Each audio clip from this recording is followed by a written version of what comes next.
আসসালামু আলাইকুম ওরহমতুল্লাহি ওবরাকাতুহু।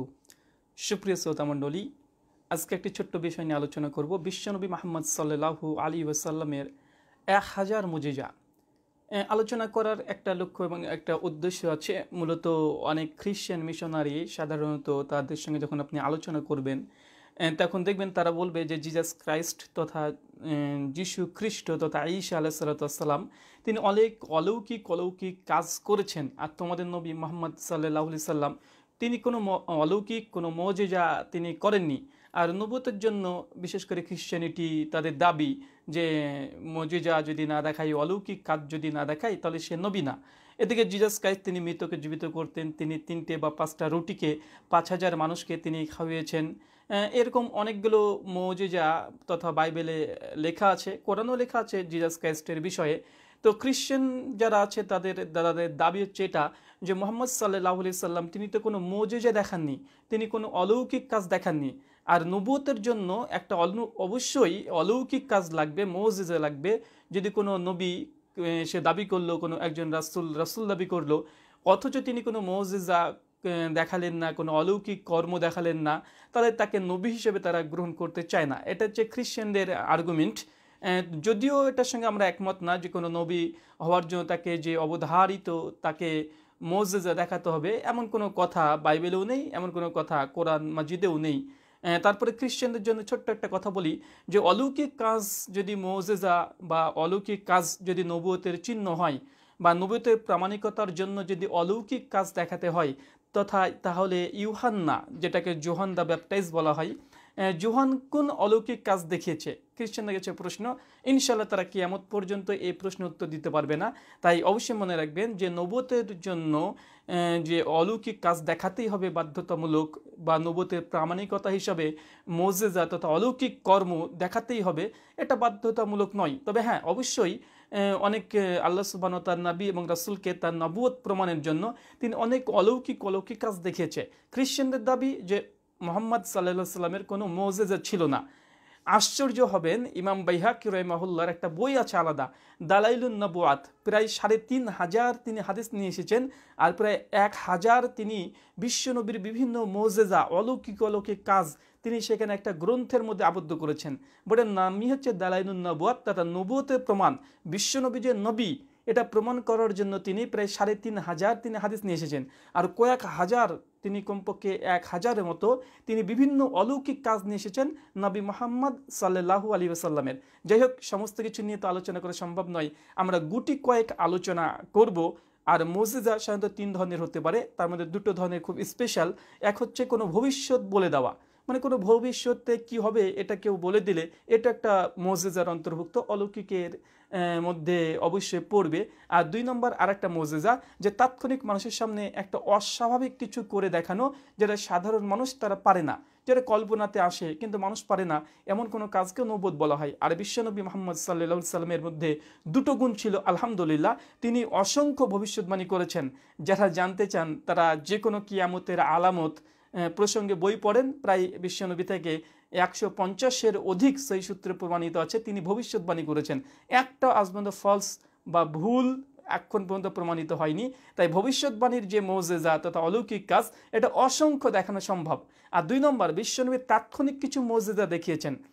যেমন আমরা অনেকে জানি যে আল্লাহ রাসূল মুহাম্মদ সাল্লাল্লাহু আলাইহি সাল্লাম তিনি সরাসরি মেরাজে চলে গেছেন, যেটা সূরা বানী ইসরাঈল 17 আয়াত নম্বর 1 থেকে 3 এবং সেই নাজম আয়াত নম্বর 10 থেকে 17 স্পষ্ট বর্ণনা আছে। এটা আমরা সকলেই জানি। তবে আজকে এই বিষয় নিয়ে আলোচনা করব না, যেগুলো আমরা অনেকেই জানি না সেই বিষয়গুলো নিয়ে আলোচনা করব। আরেকটা মুজিজার কথা পবিত্র কোরআনেই আছে, দেখবেন যে বিশ্বনবী মুহাম্মদ সাল্লাল্লাহু আলাইহি ওয়াসাল্লাম প্রসঙ্গে সূরা কামারের 1 এবং 2 নম্বর আয়াতে আল্লাহ বলছে শাক্কুল কামার, যে চন্দ্রকে তিনি দ্বিখণ্ডিত করেছিলেন। এই দুটো মুজিজা কোরআন থেকে প্রমাণিত, আরও কোরআন থেকে অসংখ্য আছে। সূরা রুমের 1-2 নম্বর আয়াত, যে রোম সাম্রাজ্য যে ধ্বংস হবে, বিজয় লাভ করবে, এই বিষয়ে আগে থেকে ভবিষ্যৎবাণী করা ছিল, তার কিছুদিন পরে তারা বিজয় লাভ করে। তো কোরআনে অসংখ্য মুজিজা আছে, কোরআনে যতগুলো ভবিষ্যৎবাণী করা আছে এগুলো প্রত্যেকটাই বিশ্বনবী এক একটা মুজিজা। কেন? কোরআন তো তার উপরে অবতীর্ণ হয়েছে। এখন তিনি পেয়েছেন, তিনি এই কথাগুলো মানুষের সামনে পেশ করেছেন। তাই কোরআন মাজিদের যতগুলো মৌজেজা আছে প্রত্যেকটা মৌজেজা এগুলো অবশ্যই বিশ্বনবী মুহাম্মদ সাল্লাল্লাহু আলাইহি সাল্লামের বলে বিবেচিত হবে। তাই আমরা এই ভবিষ্যৎবাণীগুলো নেই কিছু আমরা আনকমন কিছু মৌজেজার কথা নিয়ে আলোচনা করব। কারণ খ্রিস্টানরা বলে যে জিজাস ক্রাইস্ট তিনি মৃতকে জীবিত করেছেন, তিনি অন্ধদেরকে কুষ্ঠরোগীদেরকে তিনি সুস্থ করেছেন, তিনি 5টা রুটি বা 5টা মাছ তিনি 5,000 মানুষকে খাইয়েছেন। এইভাবে অনেক মৌজেজার কথা, অলৌকিক কাজের কথা বর্ণনা করেন। আসেন আমরা সিমিলার বিশ্বনবীর মধ্যেও এইসব মৌজেজাগুলো ছিল, আমরা আপনাদের কাছে দেখাবো। একদম সিমিলার অনেকটা একই ধরনের মৌজেজা বিশ্বনবীর মধ্যেও ছিল এবং তিনি হাজার হাজার মানুষের সামনে পেশ করেছে। আমরা অনেকেই সাধারণত মুসলিমরা এইসব মৌজেজা দিয়ে কোনো মানুষকে, কোনো ব্যক্তিদেরকে আমরা বুঝাই না বা তাদেরকে আমরা ইসলামের কথা বোঝাই না। কিন্তু খ্রিশ্চানরা তারা দেবেন যখনই তাদের খ্রিশ্চানিটি দাঁত দেবে, হ্যাঁ প্রভু যিশু এটা করেছে, প্রভু যিশু ওটা করেছে, এগুলো দেখায়। এই আধুনিক যুগে তারা এটা দেখায়। কিন্তু আমরা মুসলিমরা বিশ্বনবীর অলৌকিক কাজগুলো আমরা প্রচার করি না বা বলি না, তার অর্থ এই নয় যে বিশ্বনবীর মধ্যে কোনো অলৌকিক কাজ বা মুজিজা ছিল না। আসেন কিছু দেখাই। সহিহ বুখারী খুলবেন, হাদিস নম্বর 1009, 10, 11, 12 পরপর হাদিস বর্ণনা আছে। আব্দুল্লাহ ইবনে আমর রাদিয়াল্লাহু তাআলা আনহু তিনি বলছেন যে আমরা বেশ কয়েক মাস যাবত ধরে আমাদের এলাকাতে কোনো বৃষ্টি হচ্ছিল না, অনাবৃষ্টি, বৃষ্টি নেই, গোটা মাটি একদম ফেটে ফেটে গেছে। সমস্ত মানুষরা পেরেশানির মধ্যে অন্তর্ভুক্ত হয়েছে যে বেশ কয়েক বছর যাবত কোনো বৃষ্টি নেই সেই মক্কাতে। সেই সময়তে মানুষ দিশাহারা হয়ে গেছে যে কি করবে, যে কোনো বৃষ্টি নেই। সমস্ত সাহাবা রাদিয়াল্লাহু তাআলা আনহুমরা বিশ্ব নবীর কাছে এসে বলল, ইয়া রাসূলুল্লাহ আমাদের তো খরা ডেকে গেছে, কোনো বৃষ্টি নেই, আমাদের গাছ টাছ যা আছে সে শুকিয়ে মারা যাচ্ছে, পশু পাখি বিভিন্ন রকমের একটা বিপর্যস্ত অবস্থায়। তো আপনি আল্লাহ সুবহানাহু ওয়া তাআলার কাছে একটু প্রার্থনা করে অন্তত আসমান থেকে বৃষ্টি বর্ষণ করান। বিশ্বনবী মুহাম্মদ সাল্লাল্লাহু আলাইহি সাল্লাম সঙ্গে সঙ্গে দুই হাত থেকে আসমানের দিকে তুলে আল্লাহ সুবহানাহু ওয়া তাআলার কাছে দোয়া করলেন। আর দোয়া করার পরে পরে আব্দুল্লাহ ইবনে আমর বলছেন যে আল্লাহ রাসূলের দোয়া শেষ আর সঙ্গে সঙ্গে মুষলধারে এত পরিমাণে বৃষ্টি হলো যে সমস্ত পুকুর যত ছিল সমস্ত পুকুরগুলো একদম পরিপূর্ণ হয়ে গেল। রাস্তাঘাট বৃষ্টিতে ছমছম করছে পানিতে। চিন্তা করে দেখুন, এটা কি মুজিজা নয়? বছরের পর বছর বৃষ্টি হচ্ছে না, বিশ্বনবী মুহাম্মদ সাল্লাল্লাহু আলাইহি ওয়াসাল্লাম একবার আল্লাহর কাছে দোয়া করলেন যে আল্লাহ বৃষ্টি দাও, সঙ্গে সঙ্গে বৃষ্টি হয়ে গেল। পরে বর্ণনা আছে যে একবার মক্কা এবং মদিনা জুড়ে মানে এত পরিমাণে বৃষ্টি হয়েছে যে রাস্তাতে চলাচল করার কোনো পরিস্থিতি নেই। বিশ্বনবী সেই সময়তে এই বৃষ্টিকে বন্ধ করার জন্য তিনি আল্লাহর কাছে আবার দোয়া করলেন, আবার সঙ্গে সঙ্গে এই বৃষ্টিগুলো মানে বৃষ্টি আসা বন্ধ হয়ে গেল। তারপরে এখান থেকে বোঝা যাচ্ছে বিশ্বনবীর যে তিনি দোয়া করতেন যে বৃষ্টি আয়, তো বৃষ্টি চলে আসতো। আল্লাহ সুবহানাহু ওয়া তাআলার পক্ষ থেকে বৃষ্টি দিত। আবার বৃষ্টি যদি প্রচুর হয়ে যেত, বিশ্বনবী আবার দোয়া করতেন বৃষ্টি বন্ধের জন্য, সঙ্গে সঙ্গে সেই বৃষ্টি বন্ধ হয়ে যেত। জিসাস ক্রাইস্টের এমনটাই বর্ণনা আছে। জিসাস ক্রাইস্ট কী করতেন, যখনই কেউ এসে কিছু চাইতো বা দুটো মাছকে 5টা রুটিকে তিনি আকাশের দিকে তুলে বলতেন, হে স্বর্গীয় পিতা। তিনি এইভাবে তিনি প্রার্থনা করতেন, হে আমার স্বর্গীয় পিতা আমাদেরকে তুমি অভুক্ত রেখো না, এইভাবে তিনি প্রার্থনা করতেন। তো বিশ্বনবী মুহাম্মদ সাল্লাল্লাহু আলাইহি ওয়াসাল্লামের মুজিজা তথা বৃষ্টি তিনি নামিয়েছেন এবং বৃষ্টিকে তিনি বন্ধ করেছেন। এটা অলৌকিক মুজিজা অবশ্যই, আলহামদুলিল্লাহ। 2 নম্বর মুজিজা বিশ্বনবী মুহাম্মদ সাল্লাল্লাহু আলাইহি ওয়াসাল্লামের। আসেন আমরা দেখি যে বিশ্বনবী একদা তার হাতে এই হাতকে এইভাবে একটা পাত্রের মধ্যে রেখে দিলেন আর সঙ্গে সঙ্গে একটা খালি পাত্র একদম পরিপূর্ণ পানি হয়ে গেল এবং সে পানিগুলো প্রায় 1500 মানুষ, 1500 মানুষকে তিনি পান করিয়েছিলেন। এই হাদিসটা আপনাদের সামনে দেখবেন খ্রিস্টানরা বলে যে জিসাস ক্রাইস্ট তিনি তো মানুষকে আকাশ থেকে তিনি খাদ্য নিয়ে এসে খাইয়েছেন, বিশেষ করে মাছ। এই বারবার একই মুজিজাগুলোকে তারা পুনরাবৃত্তি করে, কিন্তু মুহাম্মদ সাল্লাল্লাহু আলাইহি ওয়াসাল্লাম নাকি করেনি। আশ্চর্য, মুহাম্মদ সাল্লাল্লাহু আলাইহি ওয়াসাল্লাম এর চাইতে বেশি করেছেন। আসেন একটা আমরা হাদিস পড়ি। জাবের ইবনে আব্দুল্লাহ রাদিয়াল্লাহু তাআলা আনহু থেকে হাদিসটা বর্ণনা আছে এবং এটা সহিহ বুখারীর হাদিস। সহিহ বুখারী হাদিস নম্বর 3576 এবং সহিহ বুখারী হাদিস নম্বর 4152 এবং সহিহ বুখারী হাদিস নম্বর 4153, সহিহ বুখারী হাদিস নম্বর 4154, সহিহ বুখারী হাদিস নম্বর 4840, সহিহ বুখারী হাদিস নম্বর 5639 এবং আধুনিক প্রকাশনী সহিহুল বুখারী হাদিস নম্বর 3312, ইসলামিক ফাউন্ডেশন সহিহ বুখারী হাদিস নম্বর 3320। ঘটনাটা বর্ণনা আছে জাবের বিন আব্দুল্লাহ। সংক্ষিপ্ত পরিসরে আপনাদের কাছে দেখাচ্ছি যে বিশ্বনবীর মুজিজা, তিনি একটা পাত্রে পানি মানে একটা খালি পাত্রে এবং হাত রেখেছেন আর সঙ্গে সঙ্গে গোটা পাত্রটা পানিতে পরিপূর্ণ হয়ে গেল। প্রায় 1500 মানুষ এই পানি পান করে তৃপ্ত হয়ে আবার তাদের নিজেদের জিনিসগুলোকে তারা গুছিয়ে নিয়েছে। চিন্তা করে দেখেন। আসেন হাদিসটা পড়ি। জাবের বিন আব্দুল্লাহ থেকে বর্ণিত, তিনি বলেন হুদাইবিয়ার অবস্থানের সময়ে একদল সাহাবাগণ পিপাসায় খুব কাতর হয়ে পড়লেন। নবী সাল্লাল্লাহু আলাইহি সাল্লামের সামনে একটি পাত্রে অল্প পানি ছিল, তিনি অজু করলেন, তার নিকটে পানি আছে ধারণা করে সকল সাহাবী আল্লাহ রসুলের দিকে চলে গেলেন। বুঝতে পারছেন, যে পানির স্বল্পতা, পানি ছিলই না সাহাবী রাদিয়াল্লাহু তাআলা আনহুর কাছে, আর আল্লাহ রসুলের কাছে একটা পাত্রে কিছুটা পানি ছিল, তিনি সেটা দিয়ে অজু করলেন। আর সাহাবীরা ভাবছে নিশ্চয়ই আল্লাহ রসুলের কাছে পানি আছে, তার জন্য সকলে আল্লাহ রসুলের কাছে গিয়েছিল। এবার দেখেন কি বলছে, নবী সাল্লাল্লাহু আলাইহি সাল্লাম বললেন, তোমাদের কি হয়েছে? তারা বললেন, আপনার সামনে পাত্রের সামান্য পানি ছাড়া অজু ও পান করার মতো পানি আমাদের নিকটে নেই। মানে কোনো পানি নেই, সামান্য কিছুটা পানি আছে। নবী সাল্লাল্লাহু আলাইহি সাল্লাম ওই পাত্রে তার হাত রাখলেন। যখন এই কথা বলেছে বিশ্বনবী মুহাম্মদ সাল্লাল্লাহু আলাইহি সাল্লাম, তিনি সঙ্গে সঙ্গে ওই পাত্রে এবং হাতটাকে চুবিয়ে দিলেন। তখনই তার হাত উপচে ঝর্ণা ধারার মতো পানি ছুটে বের হতে লাগলো। সুবহানাল্লাহ। চিন্তা করে দেখেন যে সেই মক্কাতে এমনি তো পানির সংকট, মরুভূমি, এমনি পানির সংকট, আর মৌজিজা হচ্ছে সেটাই যে মক্কা, সেখানে পানি একদম সংকট। আর সেই সময় সাহাবা রাদিয়াল্লাহু তাআলা আনহুমের কাছে কোনো পানি ছিল না, বিশ্বনবীর পাত্রে কিছুটা সামান্য পানি আছে।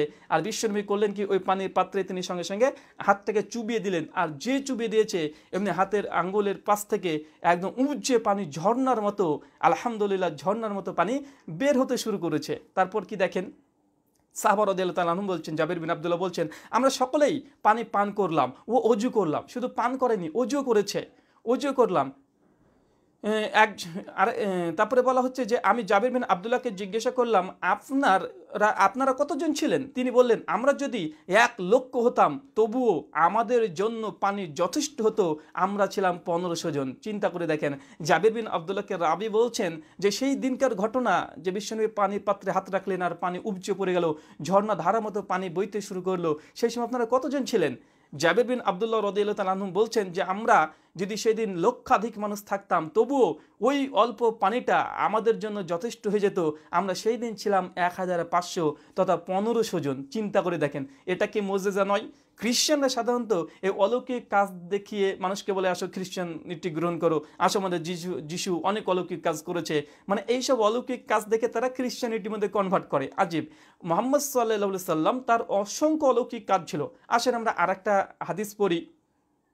আরেকটা ঘটনা আছে যে বিশ্বনবী মুহাম্মদ সাল্লাল্লাহু আলাইহি ওয়াসাল্লামের আঙ্গুলের এই ফাঁক দিয়ে ঝর্ণার মতো পানি পড়ছিল। এটা তো দেখলাম পাত্রের মধ্যে চুবিয়েছে হাতটা, সঙ্গে সঙ্গে পাত্র পরিপূর্ণ হয়ে গেল। আর বিশ্বনবী এই 2 আঙ্গুল থেকে পানি মানে পড়তো, ঝর্ণার মতো পড়তো। এই হাদিসটা আছে সহিহুল বুখারী, হাদিস নাম্বার 3572, এবং আধুনিক প্রকাশনী সহিহ বুখারী হাদিস নাম্বার 3308, এবং ইসলামিক ফাউন্ডেশন হাদিস নাম্বার 3316, এবং সহিহ বুখারী হাদিস নাম্বার 169। এই হাদিসটা বর্ণনা দেখেন। এখানে বর্ণনাকারী বলছে আনাস বিন মালিক রাদিয়াল্লাহু তাআলা, তিনি বলছেন, নবী সাল্লাল্লাহু আলাইহি সাল্লামের নিকটে একটি পানির পাত্র আনা হলো। তখন তিনি জাওরা নামক স্থানে অবস্থান করছিলেন। নবী করিম সাল্লাল্লাহু আলাইহি ওয়াসাল্লাম তার হাতে ওই পাত্র রেখে দিলেন। তখনই পানি আঙ্গুলের ফাঁক দিয়ে উপচে পড়তে লাগলো। ওই পানি দিয়ে উপস্থিত সকলে অজু করে নিলেন। কাতাদা রাদিয়াল্লাহু তাআলা আনহু, তিনি তখন বলছেন যে আমি আনাস রাদিয়াল্লাহু তাআলা আনহুকে জিজ্ঞাসা করলাম, আপনারা কতজন ছিলেন? তিনি বললেন, প্রায় 300 জন ছিলাম। চিন্তা করে দেখেন আরেকটা ঘটনা, কেননা মুহাম্মদ সাল্লাল্লাহু আলাইহি ওয়াসাল্লাম সাহাবীদেরকে নিয়ে প্রায় তিনি সফরে বের হতেন। আর একদা হঠাৎই যখন পানি ফুরে গেল, তখন আনাস রাদিয়াল্লাহু তাআলা আনহু আল্লাহ রাসূলের কাছে আসলেন। তখন পানির জন্য বললেন যে আল্লাহ রাসূল, আমাদের তো পানি নেই। সঙ্গে সঙ্গে আল্লাহ রাসূল মুহাম্মদ সাল্লাল্লাহু আলাইহি ওয়াসাল্লাম এইভাবে তিনি আঙ্গুলটাকে খাড়া করলেন, আর সঙ্গে সঙ্গে সেখানে ঝর্ণার মতো পানি সেখান থেকে পড়তে শুরু করলো। সমস্ত সাহাবা রাদিয়াল্লাহু তাআলা আনহুরা সেই সফরে আল্লাহ রাসূলের আঙ্গুল থেকে নিগৃহীত সেই পানি দিয়ে তারা সকলে অজু করলেন।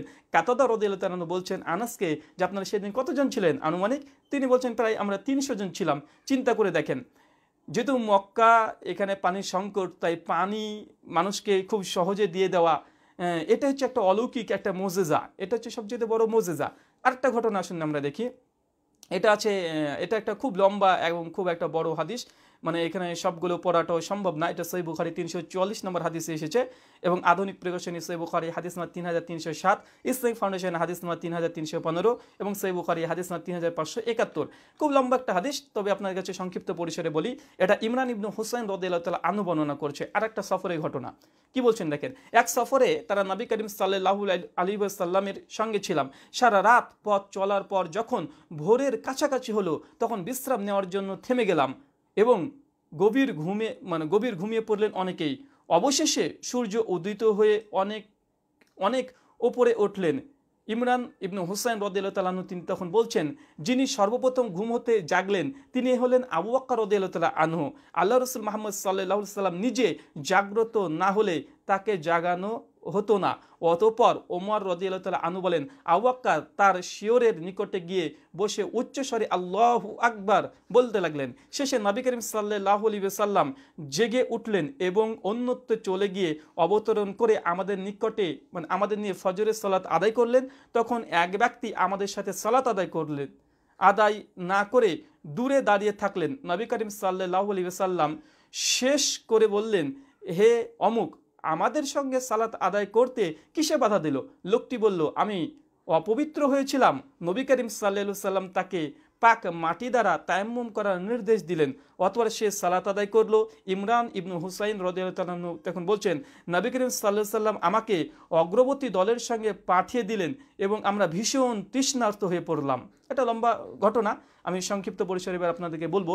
দেখেন, তারপরে বলছেন, এই অবস্থায় আমরা পথ চলছি, হঠাৎ উষ্ট আরোহী এক মহিলা আমাদের নজরে পড়ল।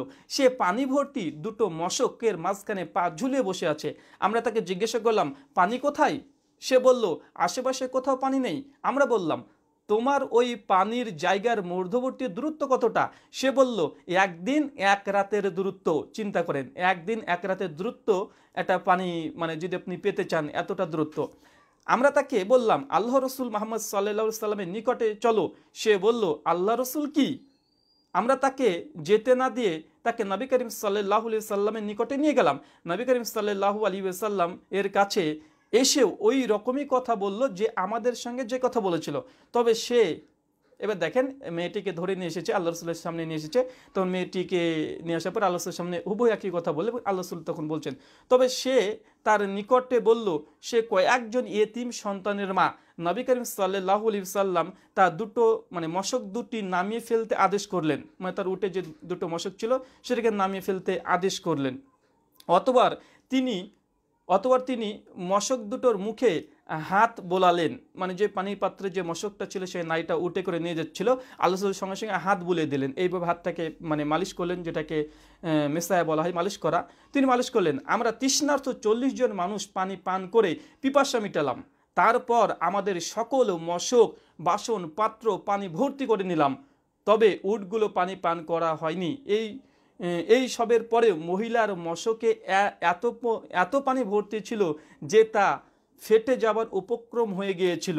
আশ্চর্য এখানেই যে সেই মেয়েটির কাছে দুটো মশক পানি ছিল, আল্লাহ রাসূল শুধু মশক সে নারীর মশকটাতে হাত একটু বলে দিয়েছে। তারপরে সঙ্গে সঙ্গে সাহাবা রাদিয়াল্লাহু তাআলা আনহু সকলেই তারা পানি পান করলেন তার মশক থেকে, এবং সাহাবাদের কাছে যতগুলো পাত্র ছিল সমস্ত পাত্রগুলোকে তারা পানি দিয়ে ভর্তি করে নিলেন। তারপরেও সেই মেয়েটির যে মশক দুটো ছিল মশকের বিন্দু পরিমাণে পানি কমেনি, বরং এত পরিমাণে বেড়ে গেছে যে তার মশক ভেঙে যাওয়ার উপক্রম। চিন্তা করে দেখেন, বিশ্বনবী মুহাম্মদ সাল্লাল্লাহু আলাইহি সাল্লামের মুজিজা, অলৌকিক কাজ। তারপর দেখেন, অতবার নবী করিম সাল্লাল্লাহু আলাইহি ওয়াসাল্লাম বলেন, তোমাদের নিকটে যা কিছু আছে উপস্থিত করো। কিছু খেজুর ও রুটির টুকরা জমা করে তাকে দেওয়া হলো। তখন বিশ্বনবী মুহাম্মদ সাল্লাম সেই মেয়েটিকে কিছু খেজুর আর কিছু জিনিসপত্র আল্লাহর সঙ্গে সঙ্গে তাকে দিয়ে দিলেন। এই নারীটি খুশির সঙ্গে তার গৃহে ফিরে গেল। গৃহে গিয়ে সকলের নিকটে সে বলল, আমার সাক্ষাৎ হয়েছিল এক মহা জাদুকরের সঙ্গে, অথবা মানুষ যাকে নবী বলে ধারণা করে তার সঙ্গে। আল্লাহ এই মহিলার মাধ্যমে এই বস্তিবাসীকে হেদায়েত দান করলেন এবং স্ত্রীলোক নিজে ইসলাম গ্রহণ করলেন এবং তার বস্তিবাসীকেও ইসলাম কবুল করালেন। চিন্তা করে দেখেন, সেই মেয়েটি চাক্ষুষ ঘটনা, তার দুই মশক পানিকে আল্লাহ রাসূল এত পরিমাণে পানি করে দিলেন যে সাহাবারা ওযু করলেন, পানি পান করলেন, তাদের প্রত্যেকের মশককে পূর্ণ করে নিলেন। তারপরেও সেই মেয়েটির মশকে বিন্দু পরিমাণে পানি কমেনি। বিশ্বনবীর এটা একটা অলৌকিক একটা মুজিজা। আসেন আরেকটা দেখি। একটা ছাগল ছিল, সেই ছাগলের দুধ দিত না। সাহাবা রাদিয়াল্লাহু তাআলা ক্ষুধার্ত ছিল, সেই সময় ছাগলের গায়ে হাত বলেছেন বা তার যে বাট যেটাকে বলে সেটাকে স্পর্শ করেছে, সঙ্গে সঙ্গে সমস্ত সাহাবারা পরিপূর্ণ তৃপ্তি সহকারে দুধ পান করেছেন। চিন্তা করে দেখেন, অলৌকিক মুজিজা। এটা আছে মক্কার, এটাও একটা ঘটনা। এখানে বলছেন আবু বকর রাদিয়াল্লাহু তাআলা আনহু তিনি বলছেন, আমি আবু বকর রাদিয়াল্লাহু তাআলাকে নিয়ে রাসূল সাল্লাল্লাহু আলাইহি ওয়াসাল্লাম যাচ্ছিলেন। ইবনু মাসউদ বলেন, তখন আমি উকবা বিন আবু মুতাইম বকরি চালাচ্ছিলাম। তিনি বলেন, হে বৎস, দুধ আছে কি? আমি বললাম, আছে। কিন্তু আমি তো আমানতদার মাত্র। তখন তিনি বললেন, বাচ্চা ছাগিরটাকে নিয়ে এসো। তারপর আমি নিয়ে গেলাম, তিনি তার বাট ছুঁয়ে দিলেন, তখন দুধ নেমে আসে। ফলে তিনি আবু বকর পেট ভরে পান করলেন। তারপর তিনি পুনরায় বাটে হাত দেন, দুধ বন্ধ হয়ে যায়। যাওয়ার সময় তিনি আমার মাথায় হাত বুলিয়ে বললেন, হে বৎস, আল্লাহ তোমাকে অনুগ্রহ করুক। মানে এই ঘটনাটি, যে তারা ক্ষুধার্ত হয়েছিল, একটা বাচ্চা ছাগলকে আল্লাহ রসুল নিয়ে আসতে বললেন এবং তার বাটে এভাবে স্পর্শ করলেন, সঙ্গে সঙ্গে সেই বাট থেকে দুধ অবিরাম পড়তে শুরু করলো। আবু বকর রাদিয়াল্লাহু তাআলা আনহু সেটাকে পান করলেন, আরও কয়েকজন সাহাবী ছিল, তারা পান করলেন। তারপর যখন তাদের পান করে তৃপ্ত হয়ে গেল, আল্লাহ রসুল আবার স্পর্শ করে দিলেন, সেই বাচ্চা মানে সেই ছাগল থেকে দুধ বের হওয়া বন্ধ হয়ে গেল। এটা একটা অলৌকিক কাজ। এটা আছে মুসনাদে আহমদ হাদিস নম্বর 3598 এবং মুস্তাদরাক আল হাকিম হাদিস নম্বর 4274, মিশকাত হাদিস নম্বর 5943। তাই যারা বলছে যে মুহাম্মদ সাল্লাল্লাহু আলাইহি ওয়াসাল্লামের কোনো মুজিজা ছিল না, এটা সম্পূর্ণ মিথ্যা, সম্পূর্ণ ধোঁকাবাজি। তার হাত দিয়ে তিনি পানি বের করে দিয়েছেন, কখন তিনি পানির পাত্রে স্পর্শ করেছেন, টাচ করেছেন, মশক মশক পানি একদম পরিপূর্ণ হয়ে গেছে, কখন তিনি কোনো পাত্রে হাত দিয়েছেন, সঙ্গে সঙ্গে পানিতে পরিপূর্ণ হয়েছে, কখন তিনি ছাগলে স্পর্শ করেছেন, সঙ্গে সঙ্গে সেই ছাগল মানে দুধ দিতে শুরু করেছে, এবং এত পরিমাণে মানুষ মানে সেখান থেকে তৃপ্ত লাভ করেছে যে সেটা ফোরায়নি। এটা কি মুজিজা নয়? অসংখ্য মুজিজা আছে। আসেন আমরা আরও একটি হাদিস পড়ি। এটা হচ্ছে জাবির ইবনে আব্দুল্লাহ থেকে আর একটা হাদিস বর্ণনা আছে। তিনি বলছেন, যখন পরীক্ষা খনন করা হচ্ছিল, তখন আমি নবী করিম সাল্লাল্লাহু আলাইহি ওয়াসাল্লামকে ভীষণ ক্ষুধার্ত অবস্থায় দেখলাম। তখন আমি আমার স্ত্রীর কাছে ফিরে গিয়ে জিজ্ঞাসা করলাম, তোমার কাছে কি কোনো কিছু আছে? আমি রাসূল করিম সাল্লাল্লাহু আলাইহি ওয়াসাল্লামকে দারুণ ক্ষুধার্ত দেখেছি। তিনি একটি চামড়ার পাত্র এনে তার থেকে একসা পরিমাণে জব বের করে দিলেন। একসা পরিমাণে জব, একসা মানে আমাদের ভারতীয় হিসাব প্রায় 2.5 কিলো মতো, একসা জব মানে 2.5 কিলো মতো কিছু তিনি সঙ্গে সঙ্গে দিলেন। আমার বাড়িতে একটি বকরির বাচ্চা ছিল, আমি সেটি জবাই করলাম, আর সে আমার স্ত্রীর জব পিষে দিল। আমি আমার কাজ শেষ করার সঙ্গে সঙ্গে সেও তা কাজ শেষ করলো এবং গোস্ত কেটে কেটে ডেকচিতে ভরলাম। এরপর আমি রাসূল করিম সাল্লাল্লাহু আলাইহি ওয়াসাল্লাম এর কাছে ফিরে চললাম। তখন স্ত্রী বলল, আমাকে রাসূল করিম সাল্লাল্লাহু আলাইহি ওয়াসাল্লাম ও তার সাহাবীদের নিকটে লজ্জিত করবেন না। এরপর আমি রাসূল করিম সাল্লাল্লাহু আলাইহি ওয়াসাল্লামের নিকটে গিয়ে চুপি চুপি বললাম, হে আল্লাহ রসুল, আমরা আমাদের একটি বকরির বাচ্চা জবাই করেছি এবং আমাদের ঘরে একসা জব ছিল, তা আমার স্ত্রী পিষে দিয়েছে। আপনি আরও কয়েকজনের সঙ্গে নিয়ে আসুন। তখন নবী করিম সাল্লাল্লাহু আলাইহি ওয়াসাল্লাম বললেন, হে পরীক্ষা খননকারী, মানে জবিরখানার ব্যবস্থা করেছো, জবিরখানার ব্যবস্থা করেছো, এসো তোমরা সকলেই চলো। মানে এখানে ঘটনা একটু সংক্ষিপ্ত বলি, যে মাত্র একজন সাহাবা রাদিয়াল্লাহু তাআলা আনহু, তার একটা ছোট্ট বাচ্চা ছাগল ছিল, আর বাড়িতে কোনো কিছু খাবার ছিল না, সে জব ছিল একসা পরিমাণে মানে 2.5 কিলো। তো তারপরে আল্লাহ রাসূলের কাছে সে দাওয়াত দিতে এসেছে, তারপরে দাওয়াত আল্লাহ রাসূল কবুল করছে। এরপর বলছে, দেখেন কি, আমি বাড়িতে আসলাম এবং রাসূল করিম সাল্লাল্লাহু আলাইহি সাল্লাম সাহাবা ইকরাম আসলেন। এরপর আমি আমার স্ত্রীর নিকটে আসলে সে বলল, আল্লাহ তোমার মঙ্গল করুক। আমি বললাম, তুমি যা বলছো আমি তাই করেছি। এরপর রাসূল করিম সাল্লাল্লাহু আলাইহি সাল্লাম এর সামনে আটার খামির বের করে দিলে তিনি তাতে মুখের লালা মিশিয়ে দিলেন এবং বরকতের জন্য দোয়া করলেন। এরপর তিনি ডেকচির কাছে এগিয়ে গেলেন এবং তাতে মুখের লালা মিশিয়ে এর জন্য বরকতের দোয়া করলেন। তারপর বললেন, রুটি প্রস্তুতকারিণীকে ডাকো, সে আমার কাছে বসে রুটি প্রস্তুত করুক এবং ডেকচি থেকে পেয়ালা ভরে গোস্ত মানে বেড়ে দিক। তবে উনুন থেকে ডেকচি নামাবে না। তারা ছিলেন প্রায় সংখ্যায় 1000। মানে এখানে যে ঘটনাটা বর্ণনা করা হয়েছে, আল্লাহ মুহাম্মদ সাল্লাল্লাহু আলাইহি ওয়াসাল্লামের কাছে যখন খাবার পাত্রগুলো নিয়ে আসা হলো, আজকের সঙ্গে সে তার মানে জিহ্বার কিছু লালা সেই খাবারের পাত্রে দিয়ে দিল এবং আল্লাহ রাসূল বললেন যে রান্না করবে তাকে আমার সামনে নিয়ে আসো এবং আমার সামনে সে রান্না করুক। তবে যখন খাবার রান্না করবে সেই সময় ডেকচিটা যেন উনুন থেকে না নামাই। তখন এখানে বলা হচ্ছে যে আমরা সেই সময়তে ছিলাম প্রায় 1000 মানুষ ছিলাম। তখন জাবির বিন আব্দুল্লাহ বলছে, আমি আল্লাহর কসম করে বলছি, তারা সকলে তৃপ্তি সহকারে খেয়ে বাকি খাদ্য রেখে চলে গেলেন, অথচ আমাদের ডেকচি আগের মতোই টগবগ করছিল আর আমাদের আটার খামির থেকেও আগের মতো রুটি তৈরি হচ্ছিল। চিন্তা করে দেখেন, আশ্চর্য এই ঘটনাটা। আরও আশ্চর্য যে মাত্র 2.5 কিলো মানে 2.5 কিলো ময়দা আর একটা ছোট্ট বাচ্চা ছাগল জবাই করেছিল, ওখানে 1000 মানুষ তৃপ্তি সহকারে খেলো, তারপরেও তাদের আটাও ফোরায়নি, তাদের মাংসও ফোরায়নি। বিশ্বনবী শুধু জীবের লালাত থেকে কিছুটা দিয়ে দিয়েছে, আল্লাহ কিছু বরকতের দোয়া করেছে, আর সঙ্গে সঙ্গে এত পরিমাণে বরকত হয়েছে। এটা কি মোজেজা নয়? অসংখ্য মোজেজা বিশ্বনবী প্রত্যেক পদে পদে আছে, আমরা দেখালাম। এই হাদিসের সহিহ বুখারী হাদিস নম্বর 4102 এবং সহিহ বুখারী হাদিস নম্বর 3070। আসুন আমরা আরেকটা হাদিস পড়ি। এখানে সেই একই মানে খাবার খাওয়ানোর বিভিন্ন সময়তে আল্লাহ মুহাম্মদ সাল্লাল্লাহু আলাইহি ওয়াসাল্লাম তিনি খাবারের টাচ করলে খাবার বৃদ্ধি পেয়ে যেত। জিজাস ক্রাইস্ট তো শুধুমাত্র একবার দুইবার তিনি এই কাজ করেছেন, কিন্তু বিশ্বনবীর জীবদ্দশাতে না হলেও 50-এর অধিক সময় তিনি কখনো পানির ক্ষেত্রে এটা করেছেন, কখনো দুধের ক্ষেত্রে এটা করেছেন, কখনো মাংসের ক্ষেত্রে এটা করেছেন। মানে তিনি মানে খাবারের পাত্রে তিনি হাত দিলে মানে যথেষ্ট পরিমাণে মানুষ খাবারগুলো খেতে পারতো, হাজার হাজার মানুষ খাবার খেত, কিন্তু মূল খাবার থেকে বিন্দু পরিমাণে কমতো না। অসংখ্য হাদিস আছে। আসেন এই হাদিসটা আমরা পড়িনি।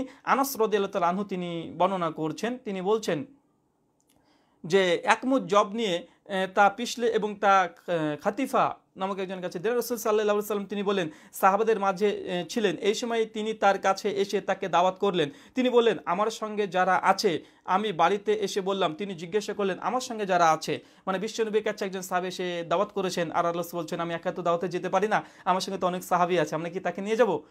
তখন আবু তালহা রাদিয়াল্লাহু তাআলা আনহু তার বাড়িতে যেহেতু খাবার নেই, তিনি সাহস করতে পারছেন না যে কিভাবে আসতে বলবো তো মানুষকে, আমার কাছে তো খাবার নেই, কিভাবে আপ্যায়ন করবো। যখন এই কথা বললেন তখন আবু তালহা বলছেন যে আবু তালহা রাদিয়াল্লাহু তাআলা আনহুর কাছে গিয়ে বললেন, হে আল্লাহ রাসূল, অতি অল্প খাদ্য উম্মে সুলাইমা তৈরি করেছে। এরপর তিনি বললেন তার কাছে সেগুলো আনা হলো। তিনি বললেন 10 জনকে আমার কাছে প্রবেশ করতে দাও, তারা এসে তৃপ্তি সহকারে খেলেন। তিনি আবার বললেন আরও 10 জনকে আমার কাছে পাঠিয়ে দাও। মানে এই ঘটনা কি যে বিশ্বনবী মুহাম্মদ সাল্লাল্লাহু আলাইহি সাল্লাম তখন আবু তালাকে বলছে তোমার যে খাবারটা আছে আমার সামনে নিয়ে আসো, আর যে সাহাবী আছে তাদের মধ্যে 10 জন করে নিয়ে আসো আমার সামনে। তো সেই 10 জন সাহাবী এসেছে, আল্লাহ রাসূলের কাছ থেকে ওই খাবারগুলো খেয়েছে। আবার 10 জন চলে যায়, আবার 10 জন আসে, আবার 10 জন চলে যায়, আবার 10 জন চলে আসে। এইভাবে প্রায় 40 জন মানুষকে আল্লাহ রাসূল সাল্লাল্লাহু আলাইহি সাল্লাম একটা মানুষের খাবার খাইয়েছে।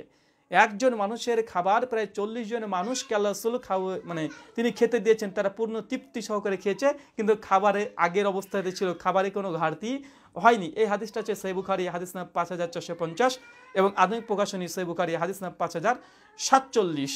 এটা একটা ঘটনা গেল যে খ্রিস্টানরা শুধু বলে যে যিশু মানুষকে খাবার খাওয়াইছে, যিশু মানুষকে খাবার খেয়েছে, মুহাম্মদ সাল্লাল্লাহু আলাইহি ওয়াসাল্লাম খাওয়ায়নি। সম্পূর্ণ মিথ্যা কথা, অসংখ্য ঘটনা আছে। যাই হোক আমি আর দিচ্ছি না। আর একটা আছে যে জিজাস ক্রাইস্ট তিনি অন্ধ বা কুষ্ঠ রোগীদেরকে তিনি সুস্থ করতে পারতেন। যে আলহামদুলিল্লাহ বিশ্বনবী মুহাম্মদ সাল্লাল্লাহু আলাইহি ওয়াসাল্লাম তিনিও এই কাজটা করেছেন। এই হাদিসটা বর্ণনা আছে সহিহ বুখারী হাদিস নাম্বার 3009 এবং সহিহ বুখারী হাদিস নাম্বার 3701, সহিহ বুখারী হাদিস নাম্বার 4201 এবং সহিহ মুসলিম 2406। একাধিক জায়গাতে হাদিসটা বর্ণনা আছে যে বিশ্বনবী মুহাম্মদ সাল্লাল্লাহু আলাইহি ওয়াসাল্লাম তিনি যুদ্ধের সময়তে তিনি বলছেন যে আমাদের সঙ্গে যুদ্ধে কে যাবে? সকলে হাত তুলেছে। বিশ্বনবী তখন বলছে যে তোমাদের মধ্যে আলী আছে? তো বলছে না, আলী তো নেই, আলী অসুস্থ। তো আলীর কি হয়েছে? তো আলীর চোখে প্রবলেম হয়েছে, চোখে তিনি কিছু দেখতে পাচ্ছেন না, প্রচণ্ড ব্যথা, প্রচণ্ড যন্ত্রণা, তিনি চোখে কিছু দেখতে পাচ্ছেন না। সঙ্গে সঙ্গে বিশ্বনবী মুহাম্মদ সাল্লাল্লাহু আলাইহি ওয়াসাল্লাম আলীকে নিয়ে আসতে বলেন। আলী সঙ্গে সঙ্গে সেখানে আসলেন। আসার পরে মুহাম্মদ সাল্লাল্লাহু আলাইহি ওয়াসাল্লাম তার জিহ্বা থেকে কিছুটা লালা নিয়ে আলীর চোখে কয়েকবার হাত মাসা করে দিলেন, হাতে স্পর্শ করে দিলেন। সঙ্গে সঙ্গে আলী রাদিয়াল্লাহু তাআলা আনহুকে বললেন তুমি চোখ খুলে তাকাও। চোখ খুলে যেই তাকিয়েছে সঙ্গে সঙ্গে সমস্ত কিছু স্পষ্ট দেখতে পাচ্ছে, এবং বিশ্বনবী মুহাম্মদ সাল্লাল্লাহু আলাইহি ওয়াসাল্লাম তাকে সঙ্গে সঙ্গে সেখান থেকে নিয়ে তিনি যুদ্ধের ময়দানে চলে গেলেন এবং সেই যুদ্ধে তিনি জিতেছিলেন। চিন্তা করে দেখেন জিজাস ক্রাইস্ট তিনি যেমনটা করেছেন, তিনি কখনো মাটিতে মানে মাটি কিছু নিয়ে থুতু লালা মিশিয়ে তিনি মানুষের চোখে লাগিয়ে দিতেন, তার অন্ধ চোখ ভালো হয়ে যেত। মুহাম্মদ সাল্লাল্লাহু আলাইহি ওয়াসাল্লাম তিনি এমনটাই অনুরূপ কাজ তিনি করেছেন, এটাও একটা প্রমাণিত। খ্রিস্টানরা আরও অসংখ্য কথা বলে যে যীশু খ্রিস্ট তিনি জিন ছড়িয়েছেন, তিনি ভূত ছাড়িয়েছেন, বদ আত্মাকে তিনি দূর করেছেন। বিশ্বনবী কেমনটি কাজ করেছেন? জি আলহামদুলিল্লাহ মুহাম্মদ সাল্লাল্লাহু আলাইহি সাল্লাম তিনি এমন কাজটাও করেছেন। প্রমাণ এটা সুনান দারিমি হাদিস নম্বর 17 এবং মাজমাউ জাওয়াইদ হাদিস নম্বর 14168, মিশকাত হাদিস নম্বর 5922। এর একাধিক হাদিস নিয়ে এসেছে আল্লামা নাসরুদ্দিন আলবানী রহিমাহুল্লাহ সিলসিলা হাদিস সাহিহা হাদিস নম্বর 485-তে। একটা ঘটনা আছে, আমি সংক্ষিপ্ততে বলি। একটা হাদিসে 3টে মুজিজার কথা উল্লেখ করা আছে। কি বলা হচ্ছে দেখেন, এক সফরে একটি উট এসে রাসূল করিম সাল্লাল্লাহু আলাইহি সাল্লামের নিকটে অভিযোগ পেশ করলো। একটা উট এসে বিশ্বনবীর সঙ্গে কথা বলছেন, অভিযোগ পেশ করলো। তখন তিনি মালিককে ডেকে বললেন এই উটের কাছ থেকে অধিক কাজ নেওয়া হয় এবং তাকে খাদ্য কম দেওয়া হয়, অতএব তার সঙ্গে সদাচরণ করো। চিন্তা করে দেখেন, বিশ্বনবীর কাছে একটা বিশ্বনবী বসে আছেন, এমতো পরিস্থিতিতে একটা উট এসে বিশ্বনবীকে অভিযোগ করছে যে তার মালিক তাকে বেশি পরিশ্রম করে কিন্তু খেতে দেয় না। যখন এই অভিযোগ করেছে, বিশ্বনবী তার মালিকের কাছে গিয়ে বলছে তুমি এরকম খারাপ আচরণ কেন করো, বরং তাকে আল্লাহ রাসূল তাকে ধমকিয়ে দিলেন এবং বললেন যে একটা প্রাণীরও অধিকার আছে তার দিকে দেখভাল করতে। চিন্তা করে দেখেন, বিশ্বনবী একটা উটের সঙ্গে কথা বলছেন, একটা উটের সঙ্গে কথা বলছেন, আলহামদুলিল্লাহ। 2 নম্বর আরও একটি অংশ আছে। কিছু দূর গিয়ে একটি স্থানে রাসূল করিম সাল্লাল্লাহু আলাইহি ওয়াসাল্লাম ঘুমিয়ে পড়লেন, তখন মাটি ফুঁড়ে একটি গাছ উঠে এসে তাকে ছায়া করলো। চিন্তা করে দেখেন, বিশ্বনবী ঘুমাচ্ছেন, প্রচণ্ড রোদ, এমতো অবস্থা একটা গাছ সঙ্গে সঙ্গে তিনি গাছ অটোমেটিক হাঁটতে হাঁটতে চলে এসে বিশ্বনবী মুহাম্মদ সাল্লাল্লাহু আলাইহি ওয়াসাল্লামের কাছে ছায়া দিচ্ছে। বিশ্বনবী যখন ঘুম ভেঙে গেল, গাছটা আবার পুনরায় তার জায়গাতে চলে গেল। এমন ঘটনা অনেক আছে যে বিশ্বনবী একদা তার বাথরুমের জন্য তার বাথরুমের যাওয়ার পরিস্থিতি হয়েছিল, তখন চারিদিকে দেখছে সমস্ত খোলা ময়দান একটা জায়গা, তখন বিশ্বনবী যখন বাথরুমের জন্য তিনি একটা জায়গাতে গেলেন, সঙ্গে সঙ্গে একটা গাছ বিশ্বনবীকে এসে ঢেকে দিলেন। সহিহ বুখারী মুসলিমের হাদিস। তো মানে গাছ বিশ্বনবীকে এসে এবং তিনি ঢেকে দিচ্ছেন। আর একটা দেখেন, অতঃপর কিছু দূরে গিয়ে একটি ঝর্ণার নিকটে একজন মহিলা তার জিনে ধরা ছেলেকে নিয়ে আসলেন। এবার দেখেন, একটা মহিলা বিশ্বনবীর কাছে তার ছেলেকে জিনে ধরেছেন, খ্রিস্টানদের পরিভাষাতে পেতাত্তায় ধরেছে, বদাত্তায় ধরেছে, তথা জিনে ধরেছে, পেতাত্তায় ধরেছে, বিশ্বনবীর কাছে নিয়ে আসলেন। রাসূল করিম সাল্লাল্লাহু আলাইহি সাল্লাম তার নাক ধরে বললেন, মানে রাসূল তখন সেই ছেলেটার নাকটাকে ধরে বললেন, বেরিয়ে যাও, আমি আল্লাহ রাসূল মুহাম্মদ বলছি। যখন এই ছেলেটাকে নিয়ে আসলেন, আল্লাহ রাসূল সেই ছেলেটির নাকটাকে ধরে বলছে, বেরিয়ে যাও, আমি আল্লাহ রাসূল মুহাম্মদ সাল্লাল্লাহু আলাইহি ওয়াসাল্লাম বলছি। ফেরার পথে উক্ত মহিলাটি তার ছেলের সুস্থতার কথা জানালো। যখন আল্লাহ রাসূল এই কথা বলেছে, সঙ্গে সঙ্গে সেই জিনটা, সে বদাত্মা পেতাত্মা, সঙ্গে সঙ্গে দুর্বল গতিতে সে ভেগে গেল, চলে গেল। চিন্তা করে দেখেন, মুহাম্মদ সাল্লাল্লাহু আলাইহি ওয়াসাল্লাম তিনি ভূত তথা পেত আত্মা বদাত্মা তিনি এটাও ছেড়েছেন, যেমন জিসাস ক্রাইস্ট ছেড়েছেন। তাই পার্থক্য কি জানেন? জিসাস ক্রাইস্ট যখন একটা মানুষকে যখন ভূত ছড়ানোর জন্য এসেছিল, তো সে ভূতটাকে তিনি 2000 শূকরের মধ্যে প্রবেশ করিয়েছিলেন। প্রায় 2000 শূকরের মধ্যে তিনি প্রবেশ করে শূকরগুলোকে শুদ্ধ হত্যা করেছিল। মানে একটা মানুষের ভূত ছড়ানোর জন্য জিসাস ক্রাইস্ট সেই মানুষের ভূতটাকে, জিনটাকে 2000 শূকরের মধ্যে দিয়ে দিল। শূকরগুলো দুর্বল গতিতে পানিতে গিয়ে তারা মরে গেল। চিন্তা করেন, একটা মানুষকে বাঁচানোর জন্য, ভূত ছড়ানোর জন্য যীশু খ্রিস্ট তিনি 2000 মানে শূকরকে তথা ফিগকে হত্যা করেছে। আর মুহাম্মদ সাল্লাল্লাহু আলাইহি সাল্লাম তিনি কি করেছেন? একই, তিনি তার জিন ছড়ানোর জন্য, ভূত ছড়ানোর জন্য তার নাকে হাত দিয়েছে, তারপরে বলেছে, তুই দূর হ শয়তান, তুই দূর হ, এখান থেকে বেরিয়ে যা, আমি আল্লাহ রাসূল মুহাম্মদ সাল্লাল্লাহু আলাইহি ওয়াসাল্লাম বলছি। সঙ্গে সঙ্গে সেই ছেলেটি সুস্থ হয়ে যায়। চিন্তা করে দেখেন, বিশ্বনবী মুহাম্মদ সাল্লাল্লাহু আলাইহি ওয়াসাল্লামের মুজিজা যদি আমরা বলতে চাই, অসংখ্য মুজিজা আছে। খ্রিস্টানরা বলে যে জিসাস ক্রাইস্ট তিনি মৃতকে জীবিত করেছে, মুহাম্মদকে জীবিত করেছে মৃতকে। জি, একটা হাদিস এমনটা পাওয়া যায়, তবে সনদের দুর্বলতার কারণে আমরা বর্ণনা করি না যে বিশ্বনবী তার আম্মা আমেনা তাকে তিনি কবর থেকে তুলে জীবিত করেছিলেন, এমন ঘটনা পাওয়া যায়। তবে আমরা মূলত এইসব অলৌকিক কাজ দিয়ে মানুষকে আকৃষ্ট করতে চাই না। কিন্তু খ্রিস্টানরা মূর্খ মানুষদের কাছে গিয়ে বলবে যীশু খ্রিস্ট এটা কাজ করেছে, সেটা কাজ করেছে। এই অলৌকিক কাজ দিয়ে তারা কি করতে চায়? তারা মূলত খ্রিস্টানিটির বরত্ব দেখাতে চায় যে যীশু খ্রিস্ট অলৌকিক কাজ করেছে। আমরা চ্যালেঞ্জ করে বলতে পারি, যীশু খ্রিস্ট যতগুলো অলৌকিক কাজ করেছে তার 10 গুণ বেশি মুহাম্মদ সাল্লাল্লাহু আলাইহি সাল্লামের অলৌকিক কাজ তথা মুজিজা আছে। আমরা মাত্র 10টা এখানে আপনার কাছে বর্ণনা করলাম। অসংখ্য মুজিজা আপনারা পেতে পারেন।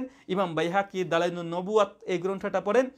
সহিহ বুখারীতে ইমাম বুখারী একটা অধ্যায় রচনা করেছে যে রাসূলের মুজিজা, আবু দাউদেও আছে, মিশকাতেও আছে, এখান থেকে আপনারা সংগ্রহ করতে পারেন। আর ইমাম বাইহাকি আলহামদুলিল্লাহ একটা এনসাইক্লোপিডিয়া মতো তৈরি করে দিয়েছে যে দালাইলুন নবুয়াত তথা বিশ্ব নবীর নবুয়তের দলিল, তিনি যে নবী ছিলেন এই জন্য তিনি প্রমাণ পেশ করেছেন এইসব অলৌকিক কাজ দিয়ে। এরকম কয়েক হাজার তিনি হাদিস, মানে 3000-এর অধিক হাদিস নিয়ে এসেছেন, 1000 তিনি অলৌকিক কর্ম নিয়ে এসেছেন বিশ্বনবীর, যে তিনি এমন অলৌকিক কাজ করতেন।